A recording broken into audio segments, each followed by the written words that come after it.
Hey, what's up everybody? This is Pratima and today I will be talking about the best phones that you should get under 25,000 rupees and the ones you should avoid so that you don't make a wrong choice on the wrong device.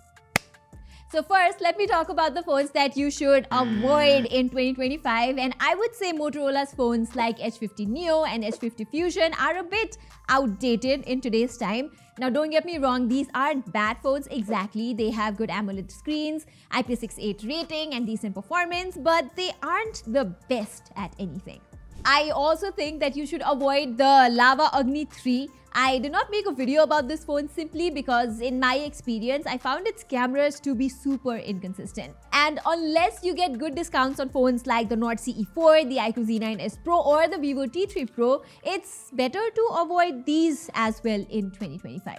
Honestly, you can get much better phones under 25,000 these days because most phones that were previously available for 30 or 35,000 rupees are now available at a discounted price.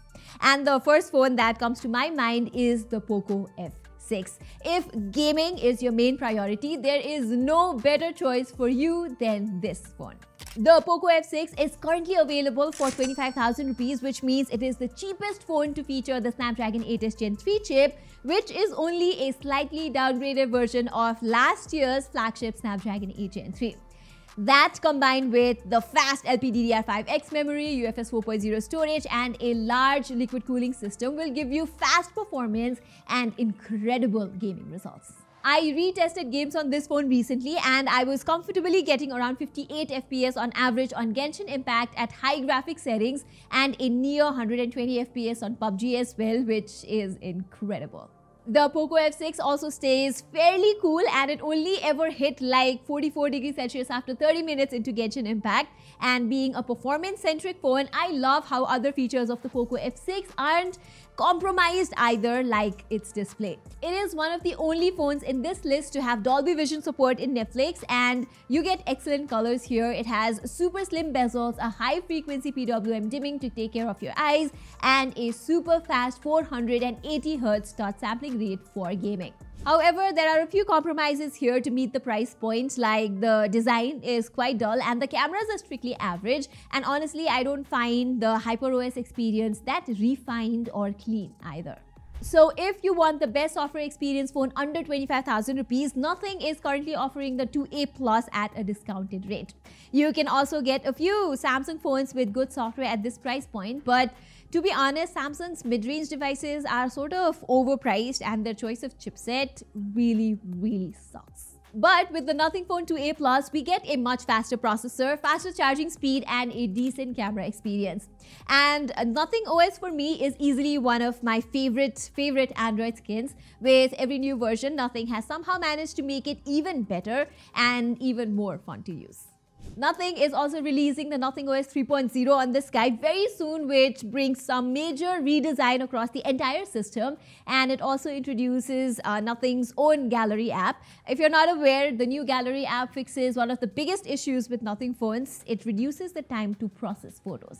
I'm also quite happy with the battery life, its display, speakers and haptics. So yeah, the Nothing Phone 2A Plus is one of the good phones under 25,000 rupees that ticks a lot of boxes. Another phone I think that ticks a lot of boxes is Redmi's Note 13 Pro Plus. I know Redmi's new Note 14 series has launched already, but I think last year's Redmi Note 13 Pro Plus is a better option since you can get one for as low as 24,000 rupees. Like the Poco F6, you get a great display here with Dolby Vision support, Gorilla Glass Victus protection and a fast in-display fingerprint sensor. The design is nice and ergonomic with curved sides, and not to forget, you also get IP68 rating here. And although its Dimensity 7200 Ultra chip isn't exactly a gaming beast, I don't have that many complaints with its day-to-day performance actually.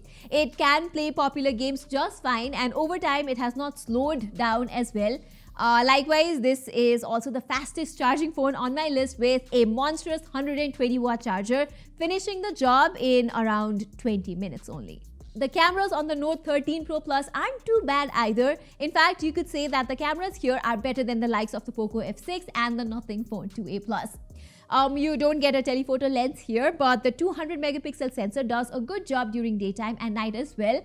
Plus, you get 4x lossless zoom option too.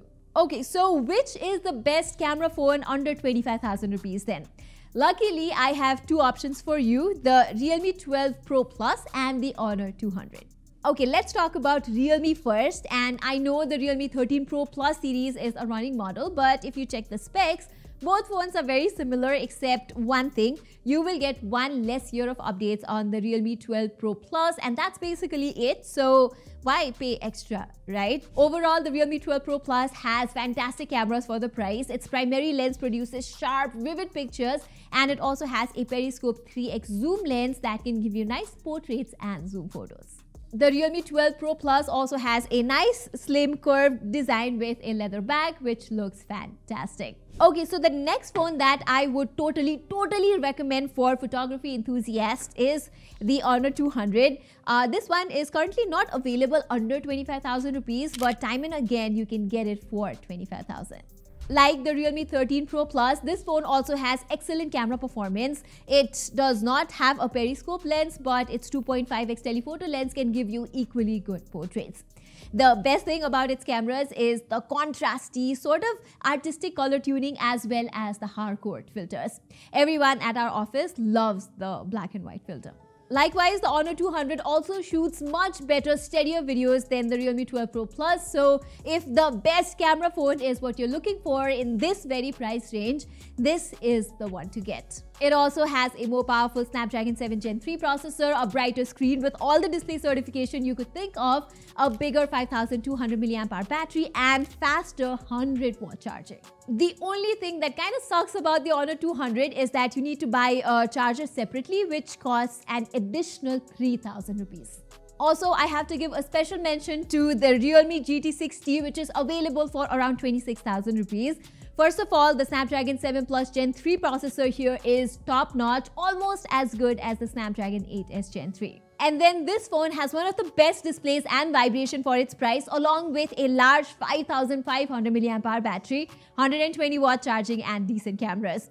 It's been some time that this phone has launched and it's been quite well received, so it definitely deserves to be on this list. So guys, these are my top 5 picks for the best phones under 25,000 rupees right now. I know I mostly went with older phones, but considering the price they are available in right now, I just couldn't make room for the newer launches. And you may have also noticed that not one Samsung phone made it on my list this time, since there aren't many interesting Samsung phones in this segment these days. But if you really want to buy a Samsung phone, then I would suggest going with last year's Galaxy A34 instead of something like the Galaxy M55 or the Galaxy F55.